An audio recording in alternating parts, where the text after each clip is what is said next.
বইয়ের তাকটা পরিষ্কার করতে গিয়ে চোখে পড়ল জিনিসটা। একটা বইয়ের পাতার মাঝখানে সযত্নে রক্ষিত এক ছবি। কৌতূহলবশত হাতে তুলে নিতেই চমকে গেলাম। এ তো মলয়, কিন্তু পাশে এই মেয়েটাকে উচ্ছল হাসিতে জড়িয়ে ধরে আছে মলয়কে। ছবিটা একটু পুরনো হলেও মলয়কে চিনতে ভুল হচ্ছে না। মিষ্টি প্রশ্রয়ের হাসিতে সেও এক হাতে জড়িয়ে ধরে আছে মেয়েটাকে। ছবিটা এভাবে লুকিয়ে রাখার মানে তো একটাই দাঁড়ায়। বুকের ভেতরটা চিনচিন করছিল আমার। বড় একটা ফ্ল্যাটে রাশভারী গম্ভীর শ্বশুরমশাই, আর মলয়কে নিয়ে আমার 2 মাসের সংসার। শুনেছি মলয়দের আগের বাড়িটা বিক্রি করে 1200 স্কোয়ার ফিটের ফ্ল্যাটটা কেনা হয়েছে বছরখানেক হলো। সম্ভ্রান্ত এলাকা, তবে লোকজনেরা কেমন যেন।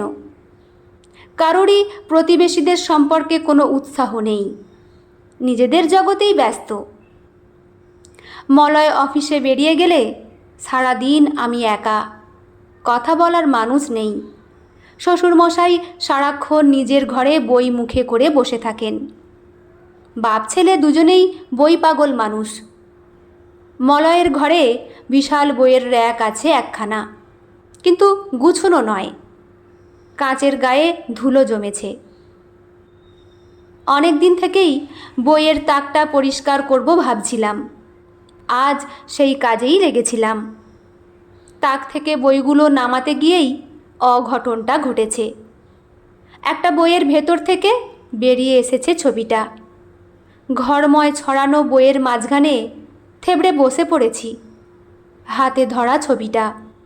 মাথায় আগুন জ্বলছে, কান দিয়ে গরম হলকা বেরোচ্ছে, চোখের কোণে জমে আছে জল, টোকা দিলেই ঝরে পড়বে টুপ করে।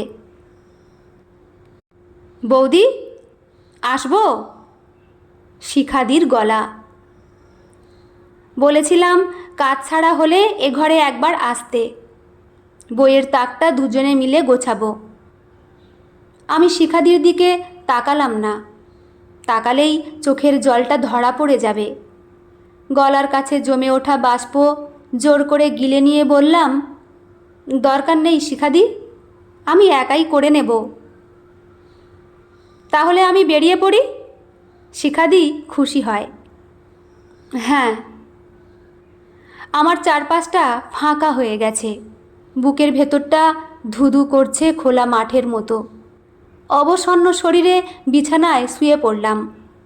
ঘরময় ছড়িয়ে পড়ে থাকলো বই। কিচ্ছু ভালো লাগছে না আর।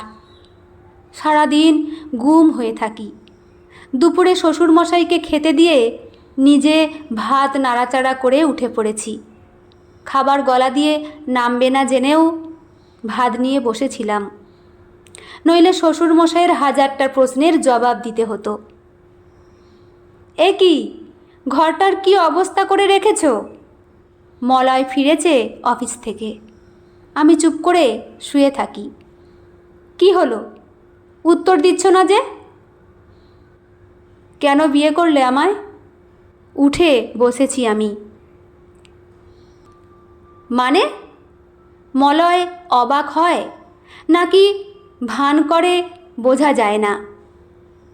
ওর আপাত নিষ্পাপ চেহারার পেছনে এক প্রতারক লুকিয়ে রয়েছে সেটা জেনে গেছি। এটা কি? ছবিটা বাড়িয়ে ধরি। মলয়ের মুখ থেকে সব রং উড়ে যায়। বিবর্ণ মুখে কিছুক্ষণ ছবিটার দিকে তাকিয়ে থাকে, তারপরেই ছোঁ মেরে কেড়ে নেয় ছবিটা আমার হাত থেকে। এই ছবিটা কেন ধরেছ? রুক্ষ গলায় বলে।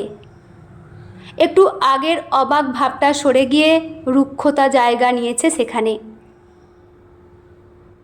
আমার বুক হু হু করে। মলয় আরও রুক্ষ হয়। আমাকে না জিজ্ঞেস করে বইয়ের তাকে কেন হাত দিয়েছ? বইয়ের তাকটা গোছাতে গিয়ে অন্যায় করেছি? ভেঙে পড়ি আমি। চোখ দিয়ে গড়িয়ে পড়ে তপ্ত অশ্রুধারা। মলয় এমন নিষ্ঠুর ব্যবহার কেন করছে? হ্যাঁ, অন্যায় করেছো। আর কখনো আমাকে না বলে কোনো জিনিসে হাত দেবে না। রুক্ষ ভঙ্গিতে কথাগুলো বলে বাথরুমে ঢুকে যায় মলয়। আমার চোখের জল একটুও নরম করতে পারে না ওকে। এই 2 মাসে যে সংসার আমার একান্তই আমার বলে ভ্রম হয়েছিল, এখন বুঝতে পারছি সেই ভাবনা কতটা অসার। মলয়, যাকে আমি নিজের, একেবারে নিজের বলে মনে করেছিলাম, সে তো আমার কেউ নয়, কোনো দিনই ছিল না। বিয়ের পর বহুবার মলয়ের মুখে শুনেছি অ্যারেঞ্জড ম্যারেজ একেবারে বিশ্বাস নেই ওর। বাবার ভয়েই বিয়েতে মত দিতে হয়েছে। ওর বাবা গোঁড়া ব্রাহ্মণ, জাতপাতে বিশ্বাস সাংঘাতিক। বেছে বেছে ব্রাহ্মণ ঘরের মেয়েকেই ছেলের বউ করে এনেছেন। আমিও দেখেছি বাড়িতে অন্য কাজের লোক থাকলেও রান্নার লোক নেই, আমিই করি রান্না। আমার শ্বশুরমশাই অজাত কুজাত কারো হাতের রান্না খাবেন না। এতদিনে ব্যাপারটা স্পষ্ট আমার কাছে। বাবার ভয়েই নিজের ভালোবাসা লুকিয়ে আমায় বিয়ে করতে বাধ্য হয়েছে মলয়। যদিও কথায় কথায় বলে আমায় পেয়ে বাবার ওপর আর কোনো ক্ষোভ নেই ওর। প্রেম করলেও সে নাকি আমার মতো মেয়েই খুঁজত। সব মিথ্যে, সব চালাকি। আমার চোখে কালো চশমা পরিয়ে অবাধে মেয়েটির সাথে সম্পর্ক রাখার ছল। হ্যাঁ, মলয় আজও মেয়েটির সঙ্গে সম্পর্ক অটুট রেখেছে, আর সন্দেহ নেই। বিয়ের পর থেকেই দেখেছি প্রায় অফিস থেকে দেরি করে ফেরে। জিজ্ঞেস করলে উল্টোপাল্টা অজুহাত দেয়। মাঝে মাঝে ছুটির দিনগুলোতেও বেরিয়ে পড়ে, সারাদিন পর বাড়ি ফেরে। কোথায় গেছিল জিজ্ঞেস করলে ভাষা ভাষা উত্তর দেয়, যেগুলো বিশ্বাস হতে চায় না। সন্দেহ হলেও মনকে বুঝিয়েছি মলয় তো আমার সাথে স্বাভাবিক ব্যবহারই করে, কখনো বেচাল কিছু তো চোখে পড়েনি। সন্দেহগুলো দূরে সরিয়ে মিথ্যের স্বর্গ গড়তে চাওয়ার ফল আজ টের পাচ্ছি হাড়ে হাড়ে। মন স্থির করে ফেললাম, মলয়ের সঙ্গে আর থাকবো না। চলে যাব বাবা মায়ের কাছে, এরপর যা হয় হোক। রাতে আমাকে কাছে টানে মলয়, আদর করে বলে, কষ্ট পেয়েছো আমার কথায়? মাপ চাইছি, প্লিজ কষ্ট পেও না। আবার অভিনয়। আমাকে শিখণ্ডি খাড়া করে যাতে মেয়েটার সাথে সম্পর্ক চালিয়ে যেতে পারে, তার জন্য কত নিচে নামবে। এক ঝটকায় ওর হাত সরিয়ে দিয়ে ঠান্ডা গলায় বলি, মেয়েটা কে? এ প্রসঙ্গ থাক সুমনা, প্লিজ। কেন থাকবে কেন? কি ভেবেছিলে সারা জীবন আমার চোখে ঠুলি পরিয়ে রাখবে? বাবার চোখের আড়ালে দিব্যি লীলা খেলা চালিয়ে যাবে, কেউ ধরতে পারবে না? তোমার মুখের ভাষা এত নোংরা। মলয়ের 2 চোখে ঘৃণা। আমার তো শুধু মুখের ভাষাই নোংরা, তুমি যে পা থেকে মাথা পর্যন্ত নোংরা একটা মানুষ, সেটা বোঝো? খেপে যাই আমি। যা খুশি ভাবতে পারো, আমি ঘুমুচ্ছি এখন। মলয় আমাকে ছেড়ে দিয়ে পাশ ফিরে শোয়। ওর নির্লিপ্ত ব্যবহারে আমার রাগ আরও বেড়ে যায়। উঠে বসে 2 হাতে ঠেলতে থাকি ওকে। তোমাকে কিছুতেই ঘুমোতে দেব না। আমার প্রশ্নের উত্তর না দিয়ে ঘুমোতে পারবে না। কেন এমন করছো? বিরক্ত মুখে উঠে বসেছে মলয়। বলো, কে এই মেয়েটা? বলবো না, মলয় জেদি গলায় বলে। তুমি কেন আমার সর্বনাশ করলে? আমি যে বড্ড ভালোবেসে ফেলেছি তোমাকে। হু হু করে কাঁদি আমি। ছি, কাঁদছো কেন? মলয় আমাকে জড়িয়ে ধরতে চেষ্টা করে। সরে যাও তুমি, আমি কালই এ বাড়ি ছেড়ে চলে যাব। আমার কি হবে তবে? কেন ন্যাকামি করছো? ওই মেয়েটা তো আছে। ও আমার বোন, আমার ছোট বোন, হাল ছাড়া গলায় বলে ফেলে মলয়। আমি স্তব্ধ হয়ে যাই, হতবাক হয়ে তাকাই ওর দিকে। এই বাড়িতে ওর নাম উচ্চারণ করাও নিষেধ। আমি বিশ্বাস করি না। বিশ্বাস না করলে কি করব আমি? ও মৃন্ময়ী, আমার ছোট বোন। মলয়ের চোখ করুণ হয়ে আসে। বিপদে পড়লেই সবাই বোন হয়ে যায়। আমি চেঁচাই, চুপ করো, বাবা শুনতে পেলে আর রক্ষে নেই। এজন্যেই তোমায় কিছু বলতে চাইনি। মলয়ের দিকে অবিশ্বাসের দৃষ্টিতে তাকিয়ে থাকি। বেল বাজাতে দরজা খুলে সামনে এসে দাঁড়িয়েছে মেয়েটা, যাকে নিয়ে কাল রাত পর্যন্ত তুমুল ভুল বোঝাবুঝি চলছিল আমাদের মধ্যে। আজ মলয় আমাকেও সঙ্গে করে নিয়ে এসেছে বোনের বাড়িতে। হাসি খুশি মিষ্টি মেয়েটা আমাকে নিয়ে কি করবে বুঝে উঠতে পারছে না। এই মেয়েটাকে শ্বশুরমশাই এতদিন ধরে দূরে ঠেলে রেখেছেন, শুধু কায়স্থ ছেলেকে বিয়ে করেছে বলে। আমার এত মিষ্টি একটা ননদ রয়েছে, এতদিন লুকিয়ে রেখেছিলে কেন? মলয়ের দিকে তাকাই। ভেবেছিলাম কিছুদিন গেলে আস্তে আস্তে সব কিছু খুলে বলবো তোমায়, কিন্তু তুমি তার আগেই সব ধরে ফেললে। মলয় হাসে। বছর 5 আগে মিনু পালিয়ে বিয়ে করার পর আমার গোড়া শ্বশুরমশাই মেয়ের সাথে সব সম্পর্ক ত্যাগ করেছেন। ওর সমস্ত স্মৃতি মুছে ফেলেছেন বাড়ি থেকে। ওই একটা ছবি কোনো মতে লুকিয়ে রেখেছিল মলয়। চলে আসার সময় মিনু ছলছল চোখে বলল, আবার এসো বৌদি। নিশ্চয়ই আসব। ওর গাল টিপে দিলাম আমি।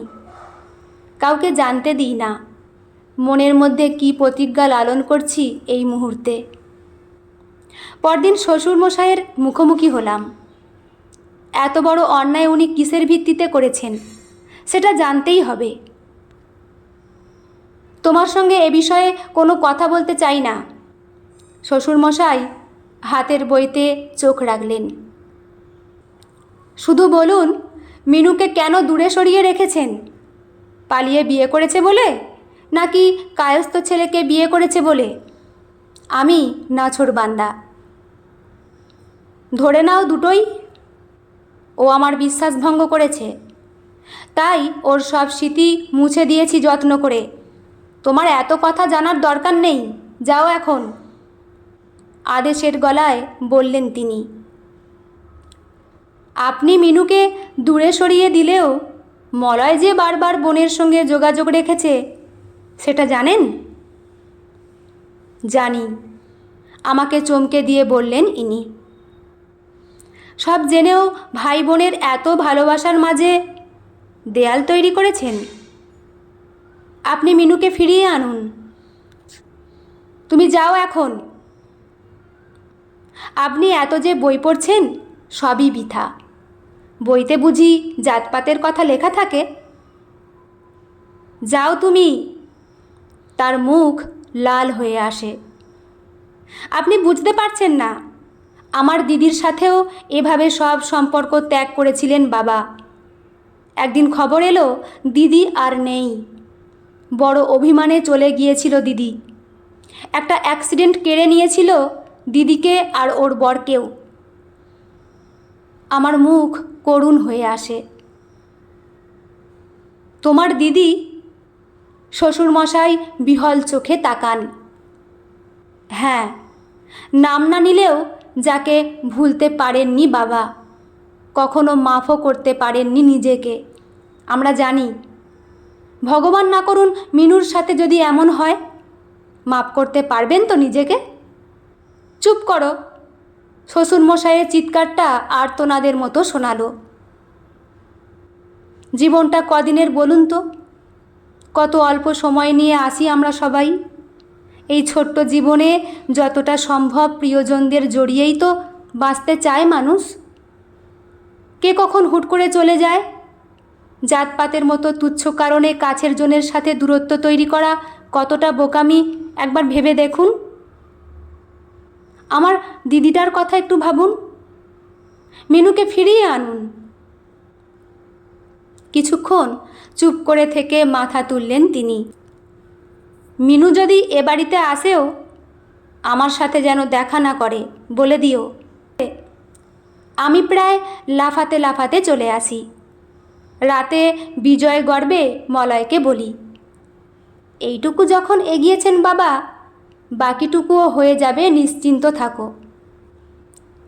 সত্যি তুমি অসাধ্য সাধন করলে, উজ্জ্বল হাসিতে বলে মলয়। তারপরেই ভুরু কুঁচকে বলে, তোমার এক দিদি ছিল, কই বলনি তো আগে? সব কিছু কি বলতেই হবে? দরকার মতো ঝুলি থেকে বের করতে হয় তো। রহস্যের হাসি আমার ঠোঁটে। সর্বনাশ, ধরা পড়লে কিন্তু। মলয়ের চোখে ত্রাস। কি হবে ধরা পড়লে? ছাড়ো তো, মিনু তো ফিরছে, এটাই তো চাইছিলাম। হেসে ফেলি আমি। মলয়ও হাসে। ওর দু চোখে আর ত্রাস নেই, তার জায়গায় নরম ভালোবাসা ছড়িয়ে পড়েছে আমার জন্য। বন্ধুরা, গল্পটি এখানেই সমাপ্ত। আপনাদের কেমন লাগলো অবশ্যই কমেন্ট করে জানাবেন। আর হ্যাঁ, আমার গল্প আপনারা প্রত্যেকেই শোনেন, হয়তো কিছুজন সাবস্ক্রাইব করতে ভুলে যান। প্লিজ চ্যানেলটি সাবস্ক্রাইব করে নেবেন, তাহলে আরও নতুন নতুন গল্প পাঠ করার জন্য আমরা উৎসাহিত পাই। লেখা মাধবী ভট্টাচার্য, পাঠে আমি রিমি। দেখা হচ্ছে পরের কোনো গল্প নিয়ে। ভালো থাকবেন সবাই। ধন্যবাদ।